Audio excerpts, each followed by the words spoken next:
Good morning, friends. Welcome back to Mama Birds. I'm Robin. If you're new, thank you for joining us today. We are getting to Cowboy candy. We were gifted some chili peppers recently from Desert Hills, and I have more jalapenos than I even know what to do with. So we are doing a quadruple batch of Cowboy candy. I am going to store these in half pint jars. I don't think that that's typically common. Usually we put them in pint jars, but half pint I think is just going to be better for our family. That way we can get through them as we open the jars. And so stick around if you're interested. I'm going to link the recipe in the description for you so you can follow along. Hey everybody, and welcome to the beginning of my chaos. Here is measuring out some of the sugar for this Cowboy candy, and let me tell you, this was one heck of a day for me.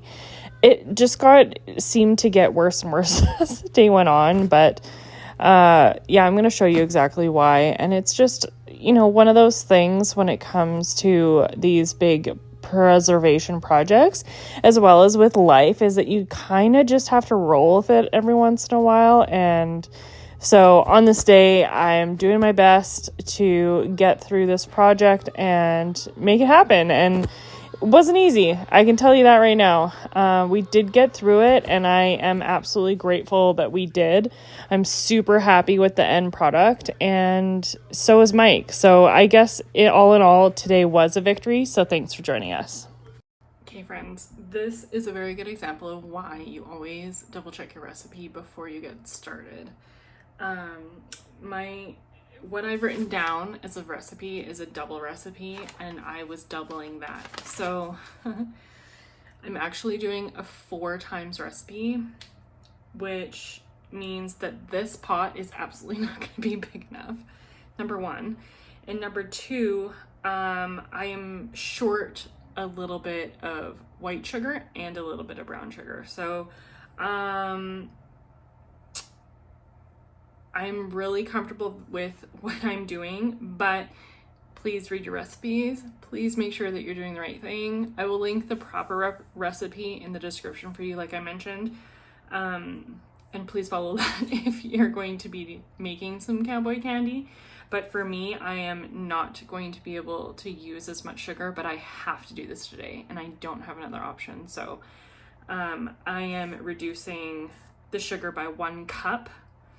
And it is what it is. That's all I have right now. So I'm probably gonna pull back a little bit on some of the jalapenos, but I don't think that really matters. And I'm absolutely gonna make sure that I do enough vinegar just to help compensate with the acidity and the sugar and all the things. So we're gonna keep going, but I just wanted to remind you that definitely read your recipes more than one time, especially if they're new, and don't make this mistake.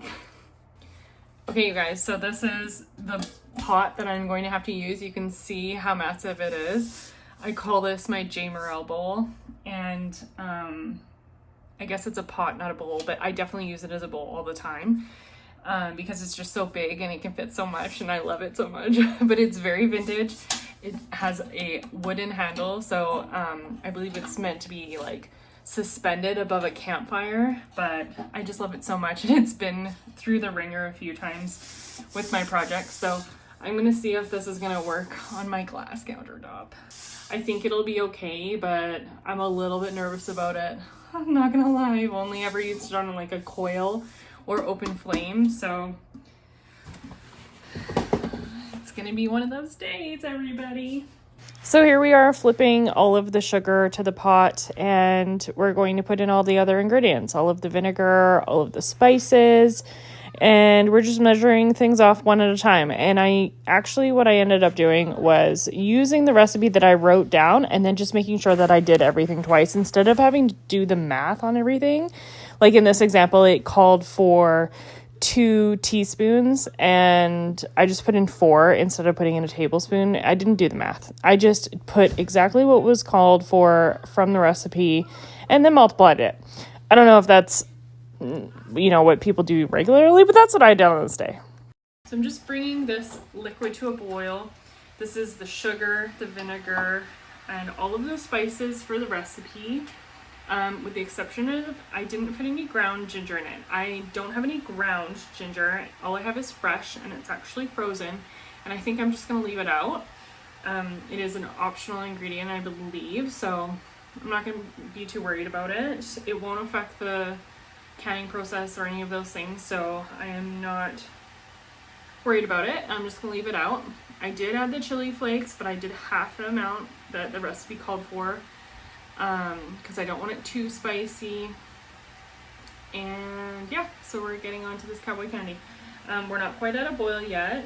It is taking some time to come to temperature, so we're just gonna keep being patient with it, get it up to temp, and it's definitely getting hotter though, so that's good. It's working. So we're gonna bring it up to temp, and then we're gonna get our jalapenos in here, but I do have to measure those out first. Okay friends, if you were with us last time, we did a bunch of prep for this video. These are all jalapenos, and there's a few like just red. They're kind of like lunchbox peppers, but they're really hot.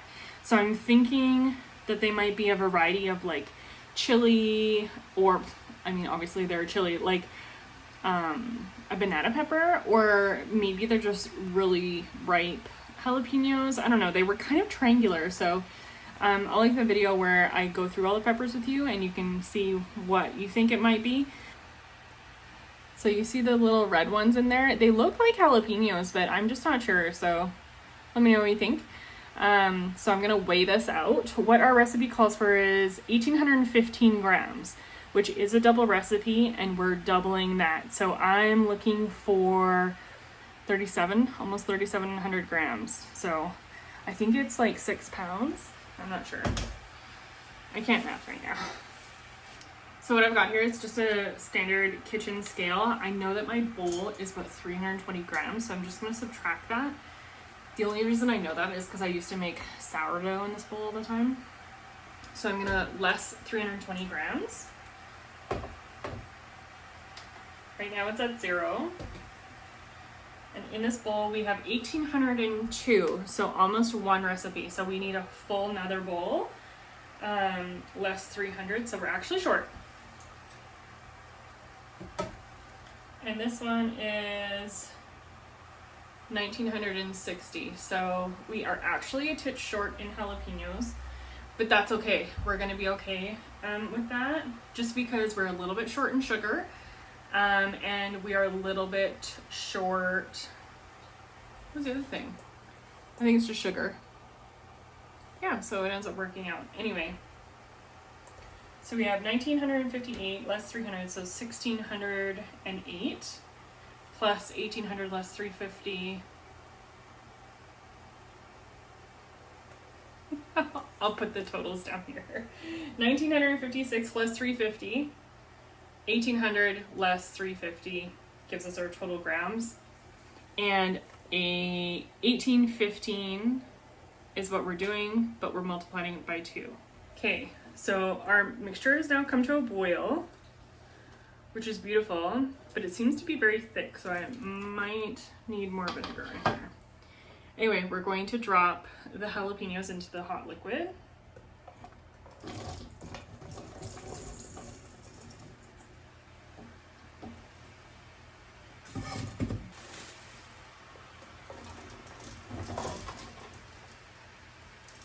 Yeah, see, like the jalapenos aren't even covered here. I think I need to add more vinegar. How many cups of vinegar did I do? 6 cups. Should we trust the process? I think I'm just gonna trust the process with this. It does seem to be very thick and the liquid is quite low, but I think that the actual peppers are starting to sink a bit into the liquid, and that makes sense because when vegetables cook, they reduce, they shrink down. So yeah, we're just gonna let this go for a little bit and continue mixing it while we get our canner ready. But friends, we're doing our canning on this countertop, so I need to get all of this cleared out. Some of this was from a grocery haul. There's our 10 pounds of beets and our 10 pounds of carrots. some random little things, some plants. We're trying to reorganize this sort of space here to be a little bit more practical, but it's just our catch-all space, and that's what it is. So I'm just gonna move some things around, get it a little bit more organized so that we can actually put the canner on here. I do have a digital pressure canner that I use as a water bather right now. So I can link that below if you're interested. It doubles as a pressure canner and a water bather, so it's a super convenient tool, and it's no fuss. So you can kind of set it and forget it for the most part, and it will do all of the work for you. So if you are a busy mama out there looking for a canner, I will get you the link to the one that I have. So I'm just throwing out an idea. We've got a couple in regards to this counter space, and I am thinking about putting a curtain on the front of it, or potentially another butcher block end, which would fold down and cover the bottom half of this counter space. Those are my two kind of go-to thoughts right now. Mike thought about putting in drawers, but I just don't think that that's going to be practical for this space. So I'm thinking a tabletop that folds up like that is then propped up from the bottom side, or curtains. Let me know what you think. Okay, friends, this is the Presto digital pressure canner. I literally just put it on the counter, so I'm just going to show you how I set it up. I undo the lock. Take off the lid. It's just like an Instapot. I do keep a few things inside my jar lifter, the instruction manual that comes with the canner, and the power cord, and this is the regulator. So this is what you need to pressure can. We're not doing that today, so I'm just going to put it back inside the jar. Very cool thing that comes with your canner is a laminated instructions start to finish for pressure canning as well as water bathing. I don't typically use this anymore just because I know exactly what it says and what I have to do, and plus the machine actually tells me what I need to do, so I don't typically use it anymore, but I do keep it around. The instruction manual is absolutely amazing. There are tons of recipes in here as well. And then has information about your processing times and things like that for a lot of items. It's not everything, so if you're looking for something that's not in here, that won't shock me, but there is a lot of stuff in here about timing and things like that, so definitely hang on to your manual. The other thing it comes with is a what do we call this? A rack. And I'm just going to quickly actually rinse it. I'm seeing a little bit of powdery like mildew of some kind on here. So I'm just going to quickly wash out the pot again and my level.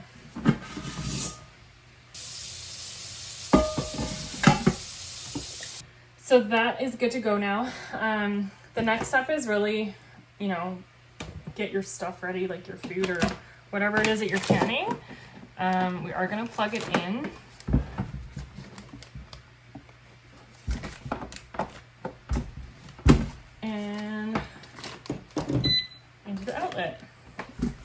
So now she's on. What it says here is pressure can. That's not what we're gonna do. We're actually gonna water bath. So you just turn the dial to boiling water can. Because that's the step that we're gonna take. Now you don't have to do this, but I'm gonna do it because I keep forgetting to do it. And that is, I'm gonna put a titch of vinegar inside the pot. And that is because we do have hard water in our area, so our jars are left with like a mildew, like I was just cleaning off of the pot. It's like a white powdery condensation, almost looking powdered texture. I don't know what to call it. It's due to our hard water. So I'm going to just throw a bit of vinegar in here and that resolves it, no problem. It doesn't take much, just a splash. So that's, I don't know, maybe a tablespoon. And then we're actually going to fill this with water, maybe a little bit more than halfway, because we're going to put our jars in here to get warm while our Cowboy candy is continuing to cook on the stove.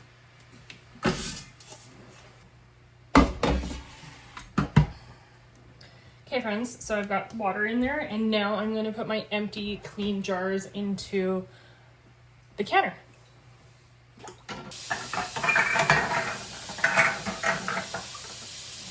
Another fun thing that this little thing actually has on it is how many jars you can actually fit in. And it says half pints, regular mouth size, I can fit 10. So 2, 4, 6, 8, 10. 10 are in there.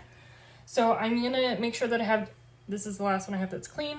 I'm going to make sure that I have 10 more jars ready to go because we are gonna do 2 canner loads of Cowboy candy.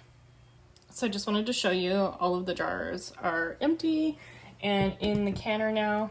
So we are on boiling water can setting. So we're gonna hit the play button. I am gonna put on the lid and the lock. We don't need the regulator because we are not pressure canning. And then the instructions say to set your time. So I'm gonna figure out how much time we need. So the recipe says 10 minutes for half pint. So we're gonna change this to 10 minutes. Hit play. It's telling me to insert our jars, which we've already done. We put on the lid and now it's warming. So these will now be ready for us when we're ready to put the hot Cowboy candy into the jars. They will be hot and ready to go. I will say I'm really glad that I just trusted the process because you can see how much it's reduced and where we're at. So we're now at a rolling boil and it said to cook it for 5 minutes. Then what we're going to do is we're going to use a slotted spoon to pull all of the jalapenos out of the jars, or I'm sorry, out of the pot and put them into the jars with a slotted spoon. Then we're going to top it up with the liquid. That's what the instructions say to do.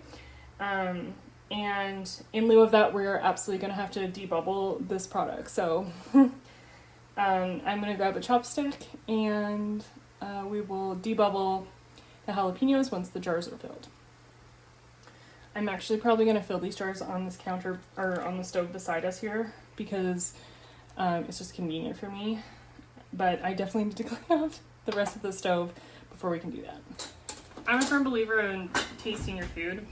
I mean, at this point, I'm at the point of no return, but I really want to try one. It's obviously very, very hot.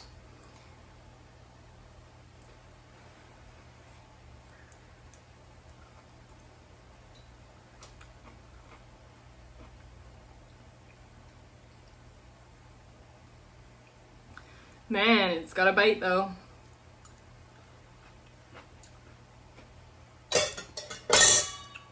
It's pretty good. My goodness, Mike is gonna love this so much. He's gonna eat this on everything, I'm telling you right now. Steak, chili, sandwiches. He's gonna love it so much. He's gonna be like, why didn't you make more? Well, we made a quad recipe of it, dear. Okay, so I'm just gonna shut this off now. It is definitely been boiling for 5 minutes. And what the actual recipe said was to continue cooking the liquid, like to take out the jalapenos. I'm not gonna do that. I'm not doing that.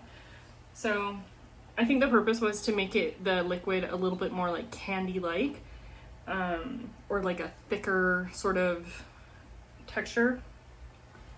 Honey, I don't have a big enough bowl for that. Actually, that's not true. I do have a bigger bowl, but I'm not doing it. Oh, I'm still feeling some heat from those jalapenos. Hot. Spicy.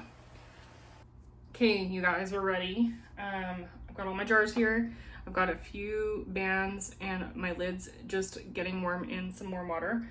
I said I was going to use a slotted spoon, but it's downstairs and I'm not going down to get it. So I'm just going to kind of push it to the side and fill the jars with the jalapenos first and then top it up with the liquid. What is your favorite way to eat Cowboy candy? Let me know. I'm sure we're going to enjoy this on lots of things, but let me know what's your favorite. Okay, I'm just gonna go back through and add some liquid to the jars that I've already put jalapenos in. And what I'm gonna do, I don't know if I've shared with you before, but debubbling is like one of my least favorite things to do. So I've got my liquid.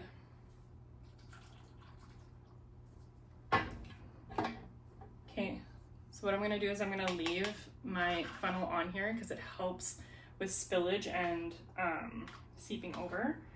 And I'm just gonna get in there with the chopstick to debubble.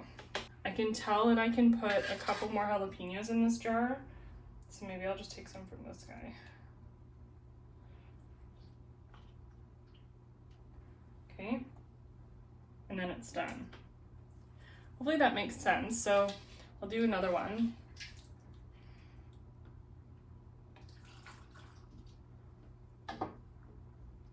So when I'm debubbling, I leave this here.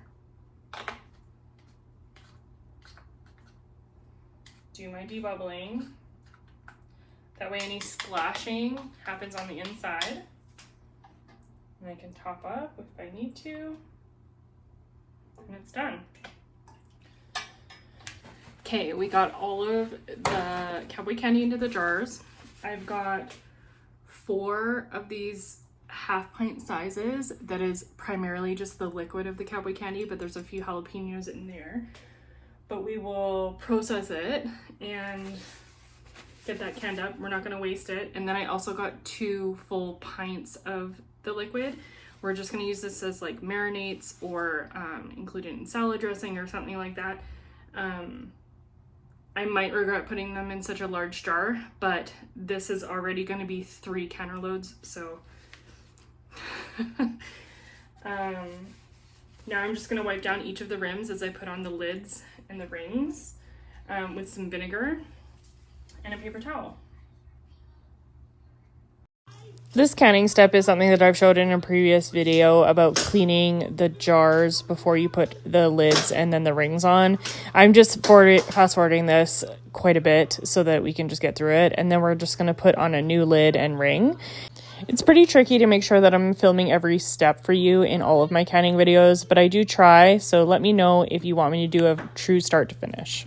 All right, so we've got all of the first load into the canner. I'm just going to show you exactly what I do, so I haven't touched it yet. I put all of the canned product in there. There is about 1.5 inches or so. Oh gosh, it's hot. It's about 2 knuckles deep of water on top of the jars. You cannot double stack a jam jar. So here's your jam jar. You cannot double stack these in the digital pressure canner. You can double stack the salmon style jam jar. So this is still 250 mils, but it's a wide mouth 250 mil versus a regular mouth 250 mil. So the height difference plays a factor for sure. You can get 13 of these into a full canner load. Double stacked, whereas with this size you can only get 10. So, you know, you do you. Next step, put on the lid. Lock it up. We filled the jars, so we're gonna hit play. And now it's doing its job. What it's gonna do, it's gonna heat up to temperature, what it needs to get to properly process in a water bath form. Then it's going to water bath can for 10 minutes, and then it's going to have a 5-minute cool down period where it starts to cool down the temperature, similar to as if you were to just turn off the element on your stove. So once that is finished, it's going to beep at us and tell us done. And at that point, we can take the lid off and remove the jars. And then we'll start our next load. In the meantime, I'm going to continue putting the rings and lids on these jars just to keep them nice and clean. I do need to clean off these, and these 2 need a band, but I need to get some more lids. Hey friends, that's it for this day filming. I am done. I've got some ground beef here. We are going to make a quick pasta sauce with meat and probably some garlic bread. I've got a loaf of bread that I gotta get used up, and we're gonna have some fresh melon for supper.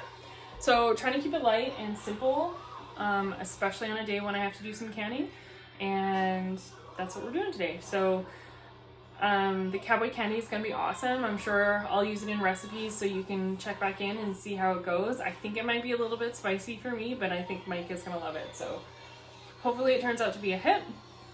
Okay, everybody, that is it for today. Here is all of the Cowboy candy on the counter here. We just have the 2 pints that are finishing up, and we'll get those out as soon as they're done. I've got some dinner cooking on the stove, and almost all of the dishes are clean. I do have to put away, sorry, that light is terrible. I gotta put away these clean but bulky items, and I've got some ground beef cooking here.